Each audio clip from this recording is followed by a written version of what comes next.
So hi there, Dave Dobbs here. It's the 29th of December 2016, nearly 2017. And I thought I'd make a video today to follow up on something that Steve Olson brought up on his channel, on his newer WSO channel with Scott from the Nibiru channel. Well, let me just show you the little bit of footage, first of all. I zoomed in on it, and when I zoomed in on it, I basically almost choked on my coffee. And Yeah. Yep. I was like, wow, I cannot believe this, because there's no other planet in our solar system that's going to produce, this discharge of these wings. Right. And that brings up the other thing that you sent to me, and you said, "Hey, Steve, we need to get a hold of Dave Dobbs." So Dave, if you're watching, I have tried to reach out to you a couple times, but look at what happened. This is from December 17th, I believe, right? Yeah, a couple days ago in France. Well, all right. There we go.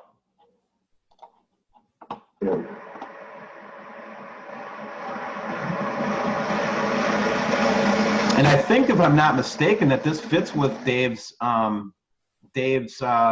analysis of this, and that's what we're going to try to get Dave on. And I'll have you on the show too, Scott, so you can ask him questions. But what do you think of this, man? Yeah, I mean, this was I got this from one of my subscribers in France.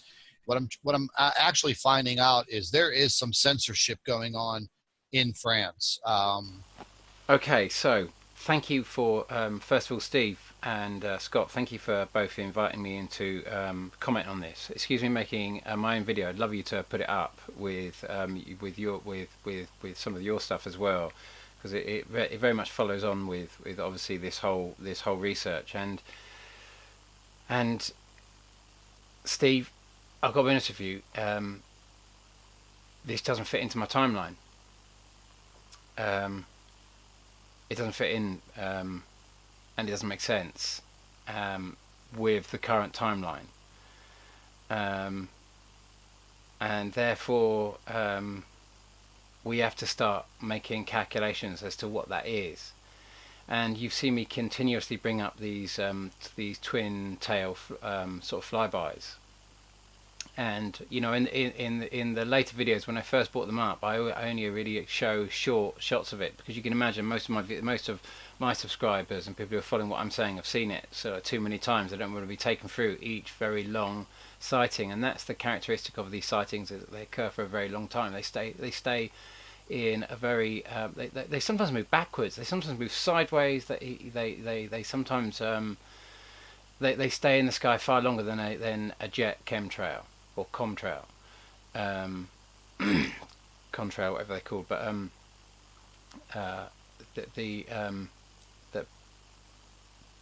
this characteristic is it's a Nibiru characteristic, except that Nibiru, by my maths, can't be there because we've already seen it. We saw it heading back towards the sun direction on the 22nd of September. It's not making sense unless we start to consider there really is another twin-tailed object up there.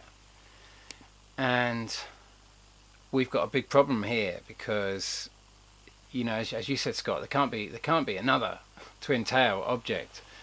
But I've got two testimonies of two video testimonies of another flyby with two what look like Nibirus, two twin tail objects going exactly the same direction, running exactly parallel with each other. Jeff P brought this up recently as well, and said, what about these? We have these two distinct sightings. So we know there is another. We know there's several objects orbiting this dwarf planet.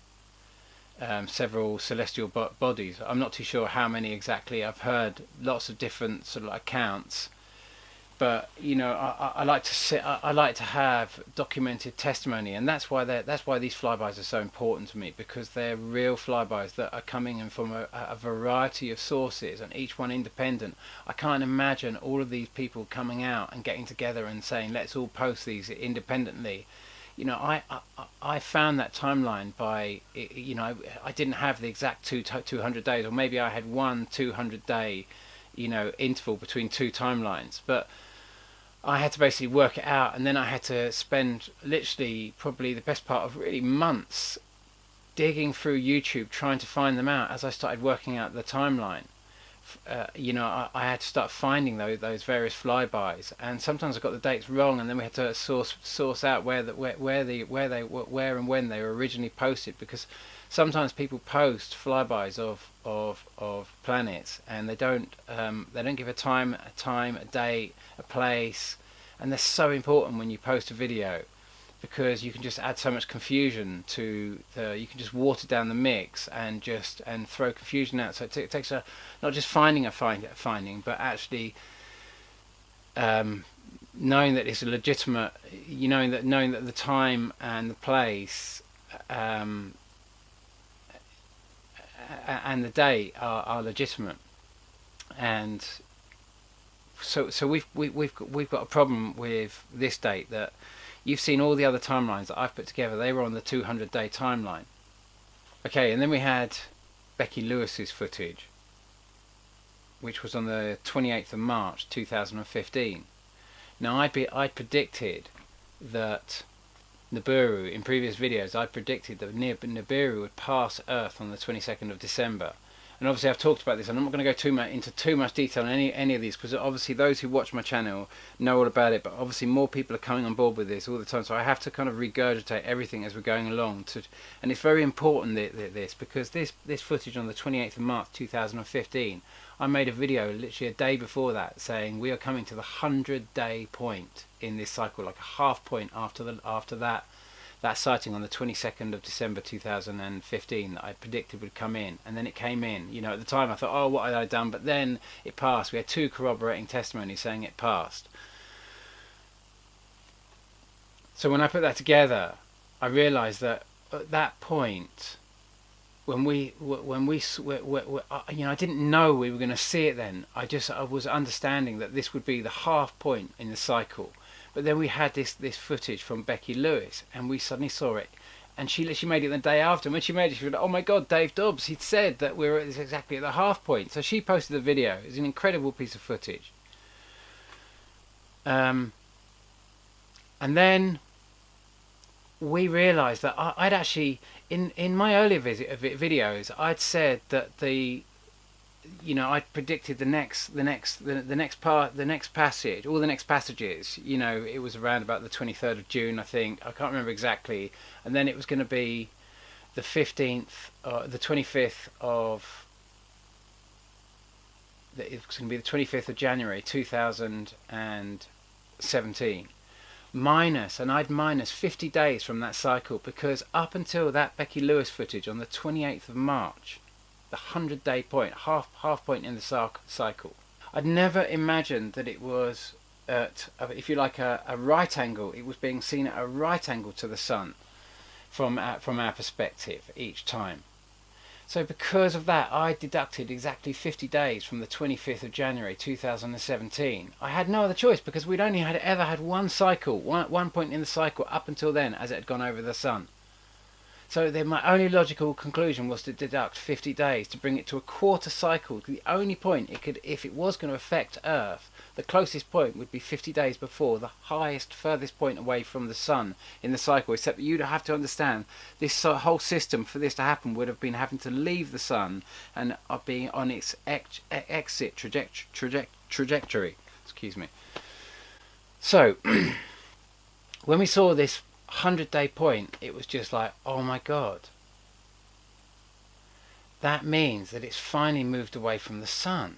It's close. It's sort of closest point to the sun, which means we're seeing both sides of it. And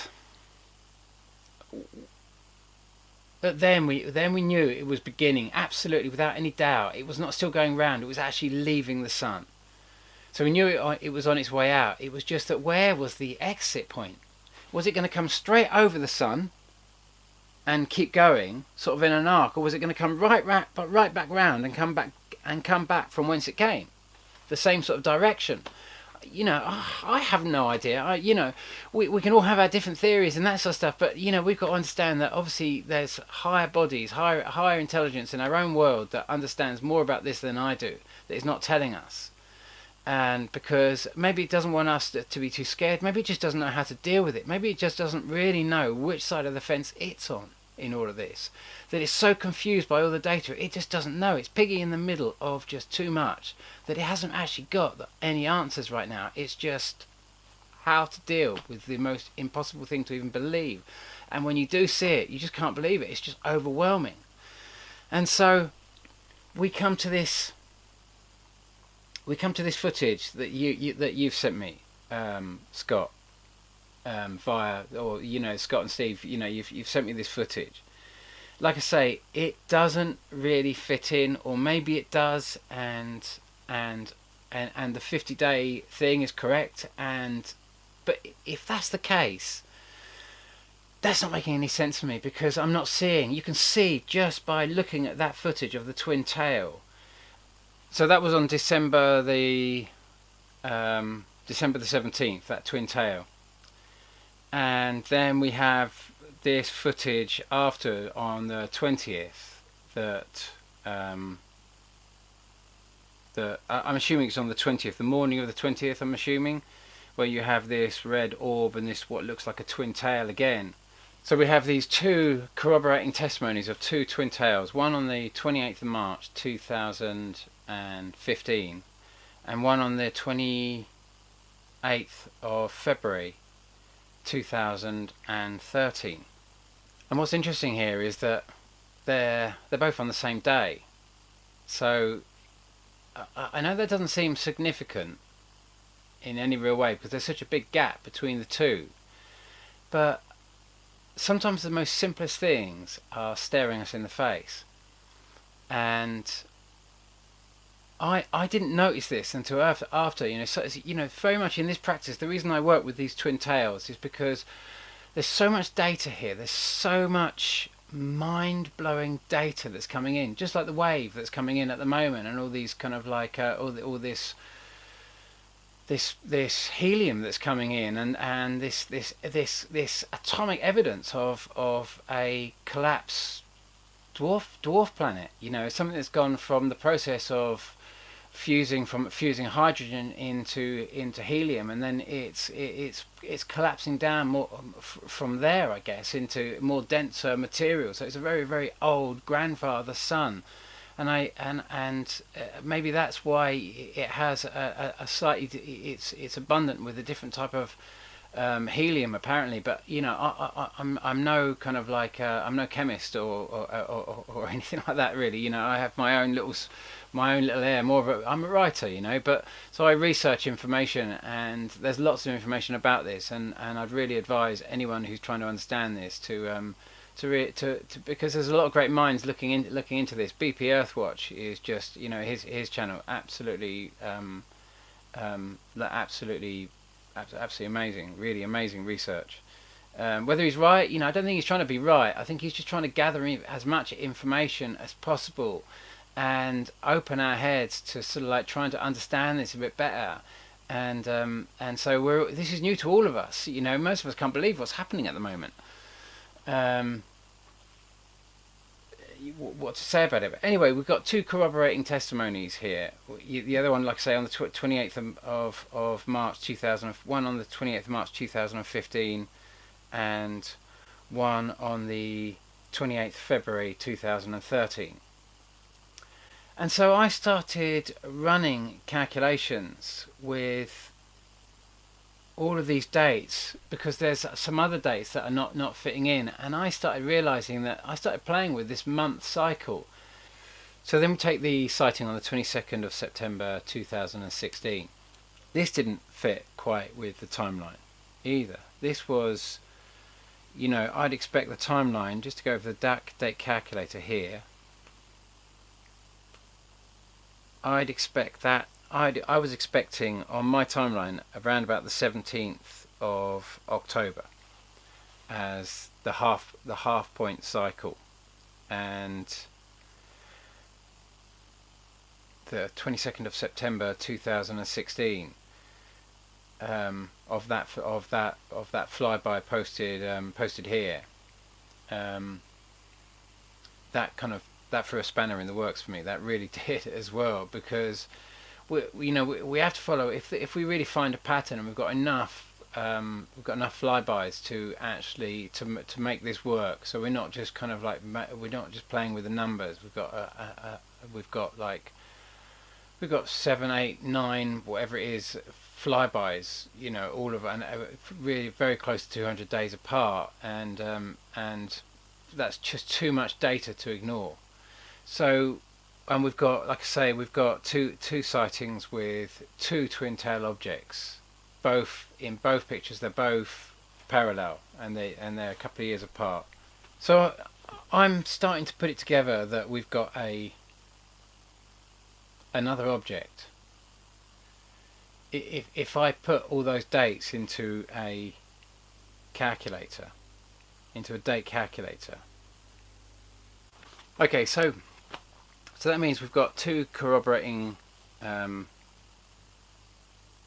testimonies of two twin tail objects, and we've worked out one of them. We've worked out the one that has the 200-day timeline, and that's really what I've been focusing on. We have to focus on that, because that's the data that's really coming in that we're seeing, that gives us, it's the only thing I can see that's going to give us any real clue as to where this thing is exactly and when it most affects us by absolute fundamental flybys. It's so important. You can see what rests on knowing the exact time that this most affects us, and as the data comes in, we can start building more of an understanding. So we're getting these various shots basically coming in that are basically they're only occurring when we're very close to nemesis of something else, other objects orbiting, other twin-tailed objects orbiting nemesis. It's all just so impossible to believe. When I start putting the data together, it's a little bit hit and miss, but it seems that this thing has literally a 30-day thereabouts cycle. Give or take, it's difficult to tell, because you never see it when it's completely in line. You only see it when after the sun has set. So you're not getting we're seeing it at various points in its cycle, but it's all just so unbelievably impossible to believe. You're bringing in another thing to try and make sense of all these different sightings, but actually the kind of mass of this is it kind of all falls on the 25th of. In my mind, it's confusing the data, but we're finding patterns where we can start filling in the gaps, and I'm still limited. That we've had this shot that I took on the 2nd of December, and now Dill Martin has put up a shot on the that was filmed on the 25th, which I believe is the same thing. We watched this object. I saw this object in the northern hemisphere, and that was the picture I caught on the 2nd of December this year, and it's just reappearing now. To me, it's the same thing. It's going round and round, and so it's really confusing all our heads now. That shot on the 22nd of September this year. this shot looks very similar to the shot that you caught on the 17th of December, or you're showing on the 17th of December, Scott. It's looking like this was the first time that we've ever been really that close to that second object, which gives you an idea of how close we are to Nemesis right now. We're literally, you know, like I say, if Nemesis was going to affect us, it would be affecting us massively now. And I'm of a mind something has to be protecting us now. Well, I'm told, you know, the space I go to when I do my process, I'm told that we're being very protected now, and so we are now in we're in a place where only time will tell. But by my maths, we should be having, you know, the object that you caught. Well, I believe BP BP Earthwatch posted it originally, and you posted it in on your channel, Steve. This shot here, I believe you posted it on the 22nd of December, Steve. I mean, that's where I'm expecting Nibiru to be right now, right there, with a tail trailing behind it. And it reflects light, and the reason it reflects light is as impossible to believe as Nibiru itself, because I'm suggesting there's a massive shield up there which is collecting all this solar energy and is utilizing this energy to create a shield that's protecting us, to divert gravitational energy so we don't get sucked in by this this massive giant celestial body. And also to somehow use some kind of screen projection which is blinding us from so much, but we're just it's getting very close to us now, because all of this system is getting very close to us now, and so it reflects light back at this thing coming towards us. That's why we can see it. Even the fact that we can see it, have you ever seen, you know, there's so much stuff that is happening now which is quite beyond belief. So that's where I'm imagining it is at the moment. It's appearing very close to the sun. It's actually all occurring between Earth and the sun, but it's appearing above the sun because it's cutting across the line of the sun as we see it, and that's what I believe it's going to do. And it's going to get, you know, my timeline may be incorrect, but I'm just trying to run it on the basic maths of all the other sightings, so we can be logical and sensible and number crunch it. But you know, like I say, I was wrong last year. You know, okay, I predicted the timeline, but I thought it was going to be a lot closer.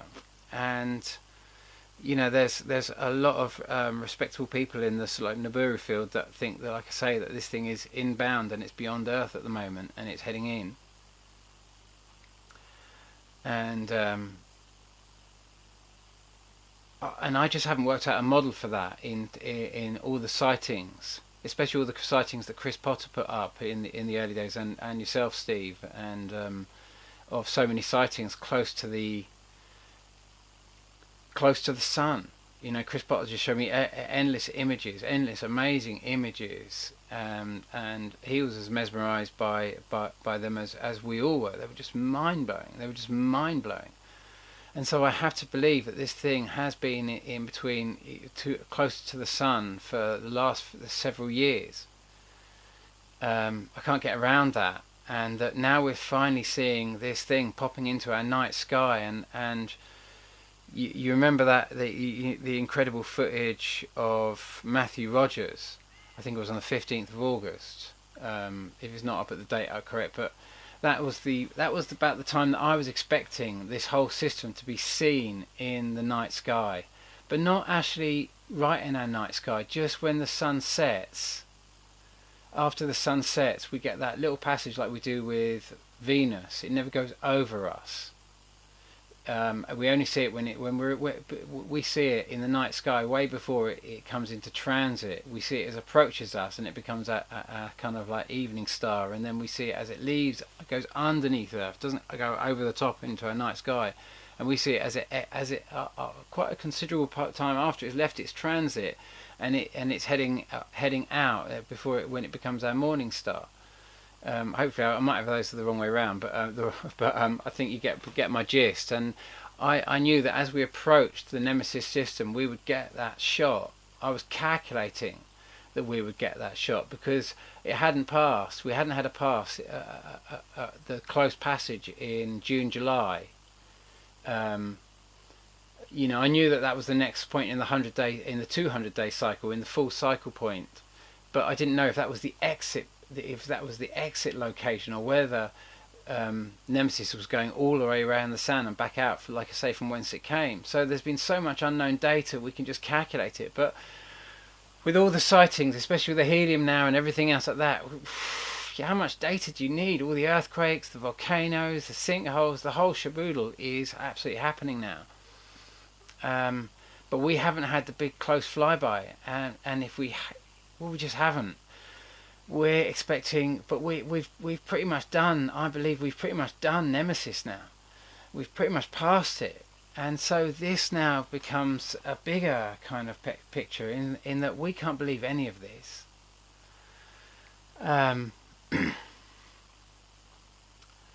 It's just too big for our story in so many different ways, and as I've said in my previous videos, there's a great blessing there.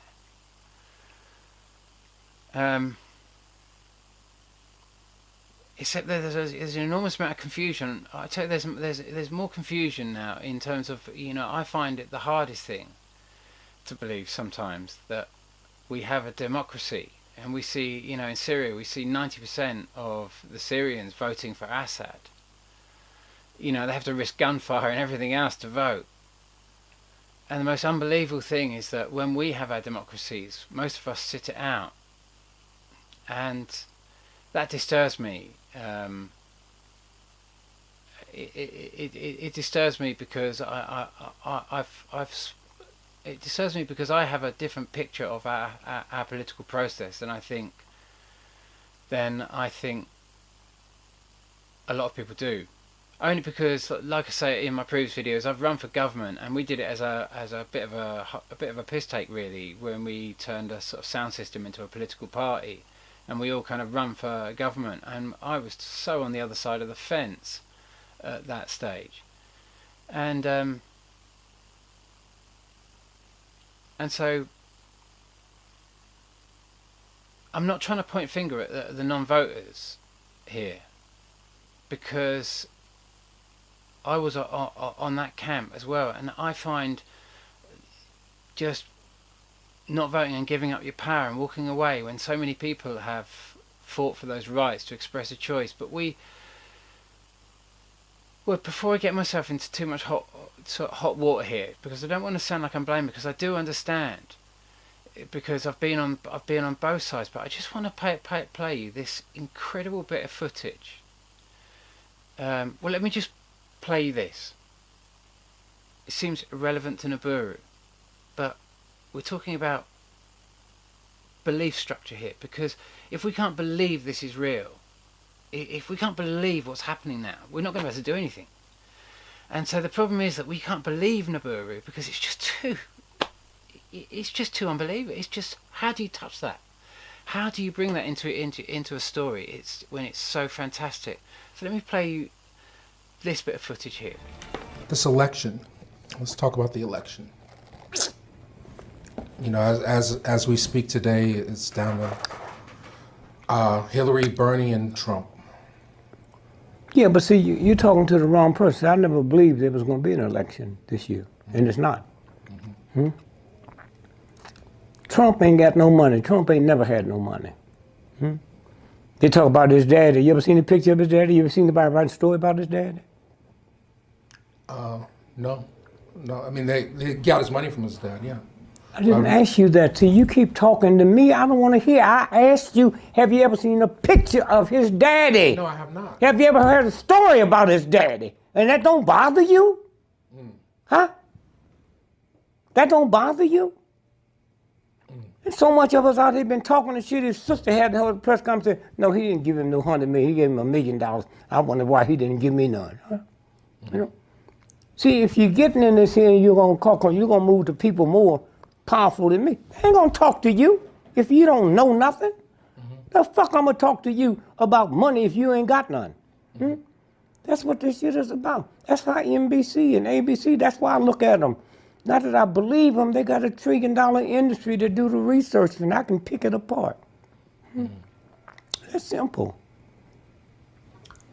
So, I know you don't expect there to be an election, but did you think Trump would get as far as he has? I didn't know who it was. Huh? Look, let me show you something here. Let me show you the shit that I know.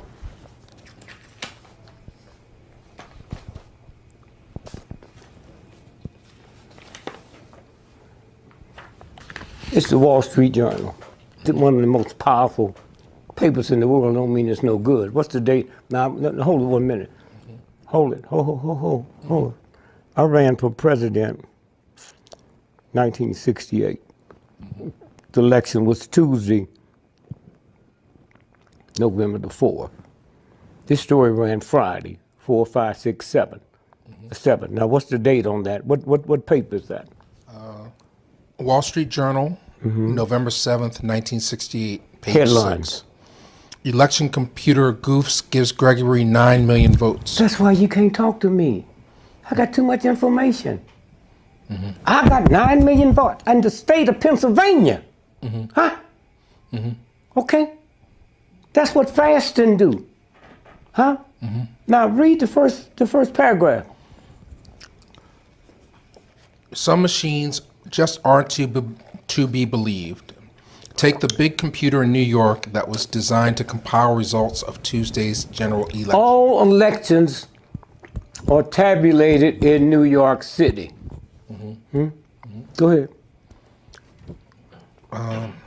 At one point early yesterday morning, the machine was crediting Dick Gregory, the comedian turned presidential candidate, with 9 million votes in Pennsylvania. Now, here's what happened. The energy took over, the computers, and they had to shut them down because it projected me as president-elect of the United States. And they couldn't change it because they couldn't change the numbers. Wow. 9 million votes in one state. I know what it was. They went in there and tricked the machine for Nixon, but somebody put it on wrong and they gave it to me. So I'm going in the election and know all this bullshit y'all read. It ain't true. They did it just like they did that. Huh? Just like they did that. Yeah. The one time Trump lost, he said it was rigged. The few weeks ago when First, Trump there's lost. 2 Trumps. Okay. The one in the red tie is the real one. The one in the blue tie is not. The one you saw last night after the victory was the blue tie. Now, if you would punch up Dr. Carson, Ben Carson, when Trump called him a pedophile, and the next day he joined Trump. And the guy asked him, see, every now and then you slip and say something? He said, why'd you do that? He said, there's 2 Trumps. I was with the good one. And so that's the problem basically. You got this guy, he's, president-elect effectively. He believes they just dumped all those votes on him and made him win. And made Nixon win. And there'd been a computer glitch. But I mean, we don't know what really happened there. But to me, that computer was probably correct. Probably quite correct. I doubt very much the system is that fixed. I imagine it's being sort of like, I can imagine it's being tampered with as soon as you're bringing in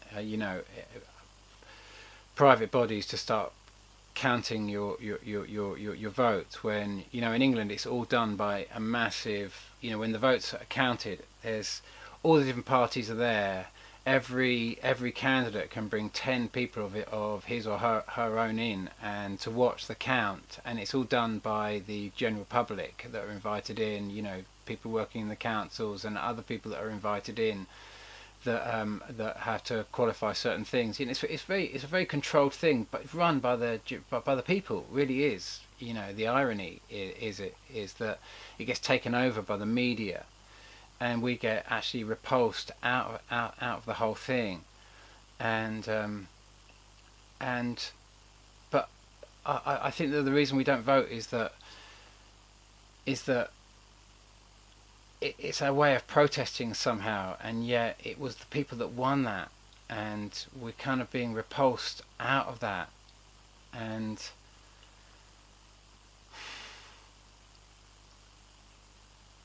we're not really engaging in anything. It's like,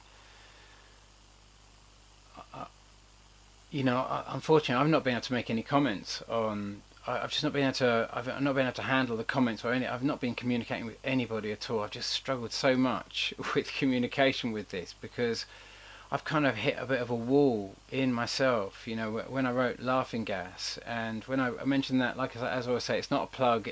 I'll leave a download link for the book, so you can get the book. You can get the book free of charge. But when I wrote that, I talked about the whole Europe thing and saying, and I was told that, in the space, like I say, I go when I do my kind of process, if you like, when I write and what have you, and I literally had a vision, like a telepathic, where you see something in your field, like a clairvoyant sort of experience, and it was in the bright sunlight. It was in bright sunlight, and I didn't know what was happening in it, but I could see something in. I couldn't see it just when I was just in, say, in a room in the shade, but as soon as I went into sunlight I could see it, and I saw this image, and it was this. It was just like catching in the sunbeams, and it was bunting. What was literally bunting? I couldn't work it out, and then suddenly I saw the bunting, and as soon as I saw the bunting, I realised the bunting was connected to this massive funnel, and this funnel went down to this huge, great ship, and it was massive riveted plates, and it had 4 funnels, and as I looked at the front of it, I knew it was the Titanic, but it said Great Britain, and I know Isambard Kingdom Brunel's. I'm fascinated. I've always been fascinated by many of the things he's constructed, and I know the SS Great Britain, and it wasn't the SS Great Britain. It was most distinctly the Titanic, and as I saw it, I heard the words. If you cut, we come to a juncture, and if we.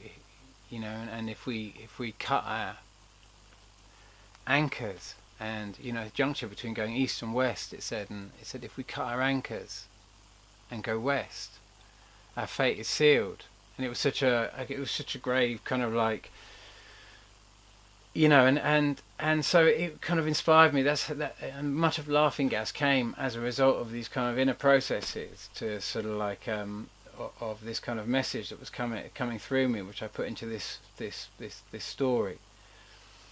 And when I see a lack of engagement in the political process, to me, like I say, that's as unbelievable to me, because that's why I kind of run on it, to try and engage.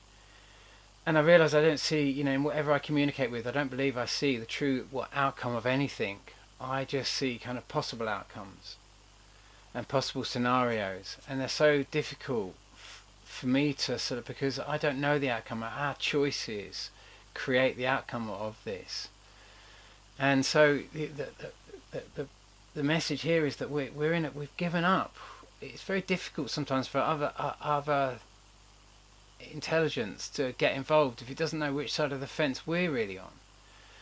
And so the process that we're going through here it has become so much of a bigger process, because it transcends anything that is political, and it transcends anything which is really what is kind of physical in our world and beyond this world, be it Nibiru, Nemesis, or anything. It's about the process that's happening on a much deeper level, on a soul level, and that's what as I'm understanding, this is really all about. You see, if this world is destroyed in this process, it's a loss for all souls that come to this planet to incarnate. Because you lose so much of the valuable life, what planet Earth is really all about, the the genetic mandala that makes life what we are, the bigger picture, not just now, but all encompassing now. And so what we destroy and what is destroyed in any process, sometimes if that destruction is so massive, it can affect the future of a planet, because certain souls can't incarnate there in that fashion anymore, because the intellectual property, life, genetic intellectual property has been destroyed. And there's no winners in that situation. And we've had to go through an enormous evolutionary jump.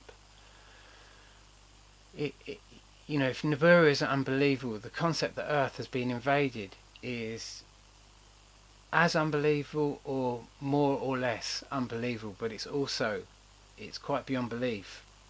And unfortunately, that's really the bigger picture that we're looking at here. We're coming to an understanding that we've been dominated by a more advanced species for a long time, and I've got to come out with this because it's also unbelievable, but I don't know that much about them, other than it would appear that they live in our oceans. They are our maritime law.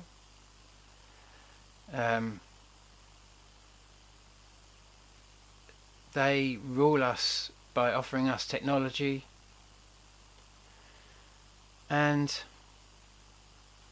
they only deal with the most aggressive parts of humanity. So humanity is kind of forced to take an aggressive stance when dealing with this more advanced intellectual species. Call them reptiles, call them whatever you like. And it's led to this dynamic. And really what's actually happening is that humanity is becoming neck and neck with this other race. And the intention and the allowance of this whole process was to see that humanity had invited in this more intelligent species onto Earth, but the agreement always was that in exchange for a place to come, they would give us technology. That was how the whole thing was opened up. That's why other parties couldn't interfere, because it wasn't so much an invasion as an invitation. We invited them in. We called, it was an exchange, and that exchange has actually been paid for by their being here. They are not our keepers. We are actually their keepers. And this is the biggest deception of all, is that humanity is piggy in the middle of if you like, it's piggy in the middle of a more aggressive, intelligent species. And Nibiru, literally this massive thing that seems to threaten everything on this planet. And we've got to see where we have fallen short of the mark and where things are going wrong here. But we've also got to see that we've been piggy in the middle here because of choices that humanity made a long time ago that brought this whole transition. And literally this transition is what you're looking at. Really, the most logical suggestion is that makes the most practical sense is that all the water from Mars came to Earth. And there's various arguments of how that's occurred, and I've got my own arguments that it was a dimensional tear, and I've got so much evidence of that now. I've just got so much evidence of it, and I've posted previous videos about the water coming from Mars and Atlantis, and all the information's there in my previous channel. So I won't go too much about the transition of that, because like I said, this whole thing is so unbelievable. Everything that is going on now, I'm afraid, is beyond the scope of your belief. That the only real chance you've got left is to kind of step out of that now. Step out of that now and realise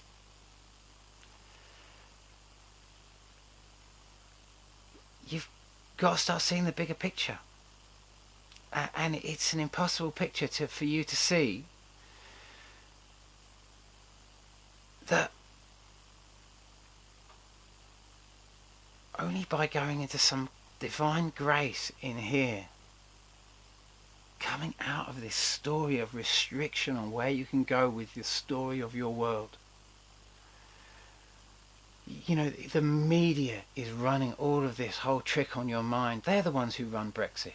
They're the ones who repulse you out of your elections. They're the ones who run this whole story and then go and blame it on Russia and everything else like that.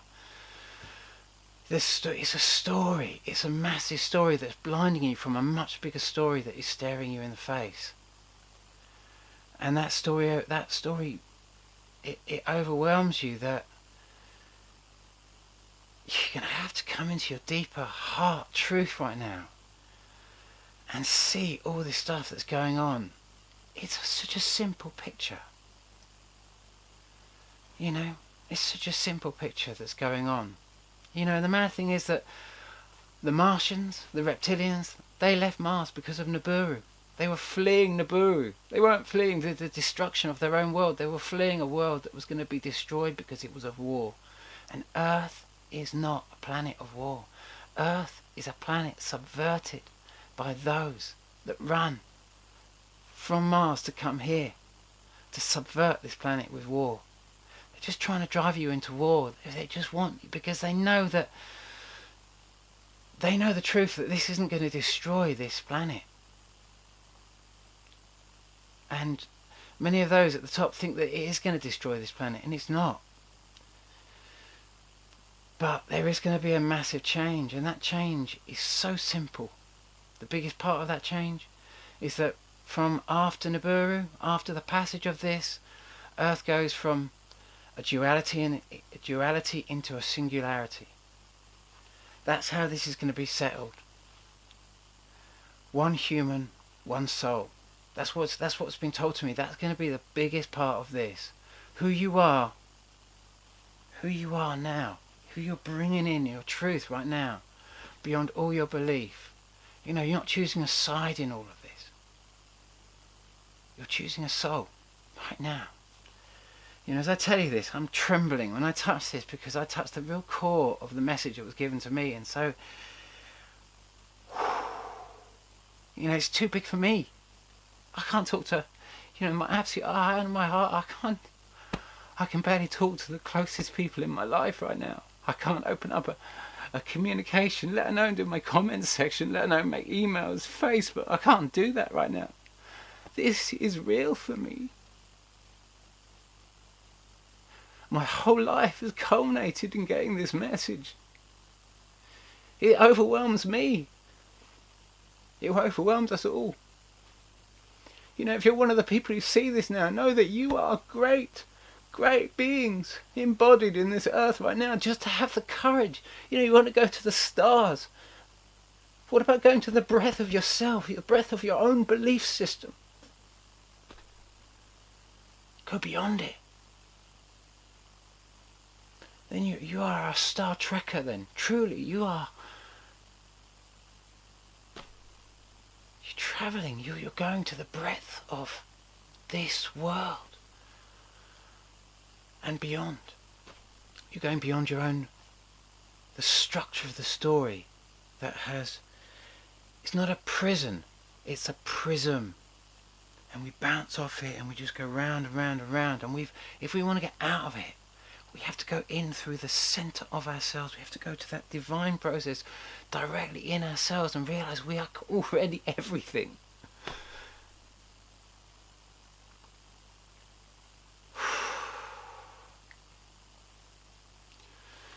By my reckoning, this thing's coming in it's going to pass us on the 25th of January.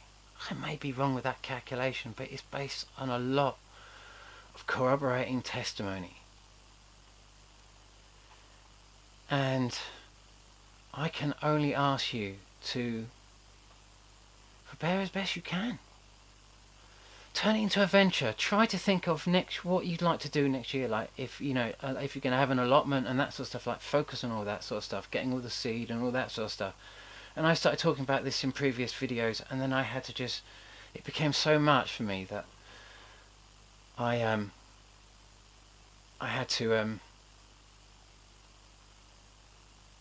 I just couldn't there was I couldn't make any money out of this or anything else like that. I just, and so all those that were coming to me at that for seed at that time, I started looking at the prices of the seed around here, and I started looking at the prices everywhere, and I just started realizing how abundant it is on the internet, and that you don't need me for that. That there's so much available organic seed available on the internet and everything else like that. And really, my process in this is going into the message that's coming in for me right now on a spiritual front. And like I say, when I touch this space, it makes me tremble, because it's so powerful. It's bigger than us, and I don't know what to say to you. I'd say granite floats on magma. Granite floats on magma, on basalt. I'd say get as high as you can, be sensible, have an adventure. I'm thinking about sort of like having a bit of a sort of like après ski competition up here in the sort of like at the end of January. I'm just going to put it out on Facebook. So après ski something, I don't know, something a bit silly, and invite people up for that, because I can't organise that much, guys, because I just haven't got it in me right now. It's as much as it is for me to corroborate this data that's coming in.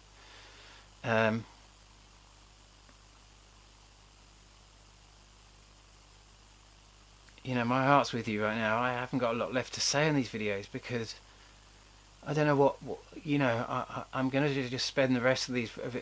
I'm going to post a few more videos and post the sightings that are coming in now, guys. But you've just got too much sensational data that's coming through you now. That is just like I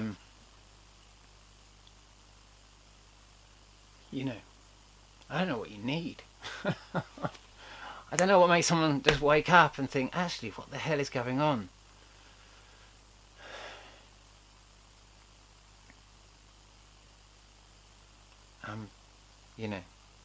I'm just keeping a life up here and just doing it myself, putting it into actions. And you've got to come into yourself now and do what you've got to do. So, because I'm trembling so much, and I've been waffling on enough now, and I realise that it is what it is. Your process in this is what it's all about right now. Who you are. Who you have the courage to be.